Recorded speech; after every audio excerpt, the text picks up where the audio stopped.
வணக்கம் நண்பர்களே. வாழ்க்கையில் சில நேரங்களில் எல்லா கதவும் மூடப்பட்டு விட்டது போல தோன்றும். அப்போது மனதை உடைய விடாதீர்கள்.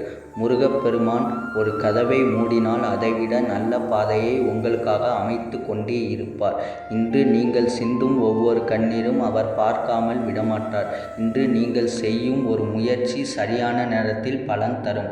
அதனால் அவசரப்படாதீர்கள். நம்பிக்கையை மட்டும் கைவிடாதீர்கள். இன்று ஒரு முறை மனதார ஓம் முருகா என்று சொல்லுங்கள். உங்கள் மனதில் இருக்கும் பயம் குறையும். உங்கள் வாழ்க்கையில் புதிய நம்பிக்கை மலரட்டும். முருகப்பெருமானின் அருள் என்றும் உங்களுடன் இருக்கும். அதனால் நம்பிக்கையுடன் தொடர்ந்து முருகப்பெருமானை வணங்குங்கள். எப்போதும் உங்களுக்கு துணையாக இருப்பார்.